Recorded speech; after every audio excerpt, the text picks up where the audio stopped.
अब बिल्डर कौन सा या किस तरीके का पानी इस्तेमाल करता है आपके इमारत बनाने के लिए, ये भी ब्यौरा उसे देना पड़ेगा। दरअसल महाराष्ट्र की सरकार ने महारेरा द्वारा जो एक पर्टिकुलर अमेंडमेंट लाने की बात कही गई थी, जहां पर बिल्डर को हर फाइनेंशियल ईयर में किस तरीके का क्वालिटी ऑफ कंस्ट्रक्शन उसने किया है वो सर्टिफाई करके बहुत सारे सवालों के जवाब देकर उसका ब्यौरा महारेरा को देना होगा। इस चीज़ को सिक्का मोर्तब या उस बात पर सरकार ने थप्पा लगा दिया है। यानी अब बिल्डर को हर साल ये बताना पड़ेगा कि भैया आपने किस तरीके का पानी तक इस्तेमाल किया है। यदि मैं जो कुछ पॉइंट्स है उसमें से एक दो पॉइंट्स पढ़ता हूँ, वो पॉइंट्स कहता है कि whether suitable water is being used for construction, यानी क्या सूटेबल पानी कंस्ट्रक्शन के वक्त इस्तेमाल किया जा रहा है, वो पानी का सोर्स क्या है ये बिल्डर को बताना पड़ेगा। वो जो पानी है टेस्टेड और अप्रूव्ड है क्या इंजीनियर इंचार्ज द्वारा कंस्ट्रक्शन में इस्तेमाल लाने के पहले,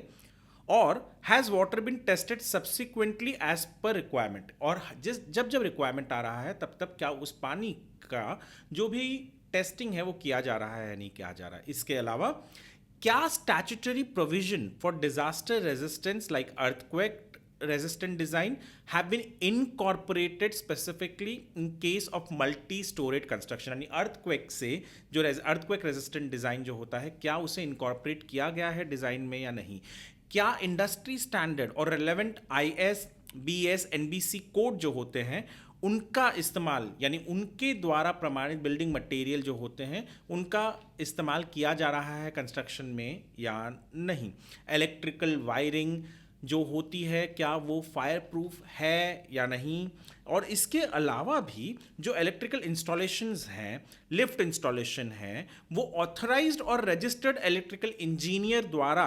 उनके द्वारा रिकॉर्ड में भी लाया जा रहा है नहीं, ये सारी चीज़ें बतानी होगी। इसके अलावा लीकेजेस और डैम्पिंग जो हो जाते हैं जब बिल्डिंग बनकर तैयार होती है, उसके बाद में जब आप रहने जाते हैं तो आपको कई बार नज़र आता है कि उसमें बहुत सारे लीकेजेस हो रहे हैं या डैम्पनिंग हो जाते हैं वॉल्स पे, उसके लिए क्या प्रिकॉशन लिया जा रहा है। सेफ्टी प्रिकॉशन कंस्ट्रक्शन करते वक्त जो उधर वहाँ वर्कर हैं उनके लिए क्या सेफ्टी प्रिकॉशन लिया जा रहा है ये तक देना पड़ेगा।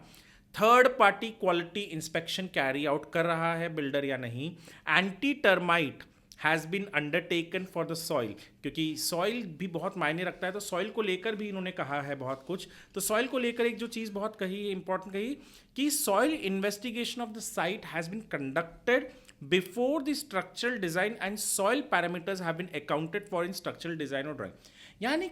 जो मिट्टी है जिस पर आप इमारत बना रहे हैं उसका जो भी टेस्ट होना चाहिए वो हो रहा है या नहीं हो रहा है। लैब में जो भी रिपोर्ट भेजने चाहिए, लैब से जो रिपोर्ट आने चाहिए कंस्ट्रक्शन के वक्त वो आ रहे हैं या नहीं आ रहे हैं। इसके अलावा भी जैसे हमने आपको बताया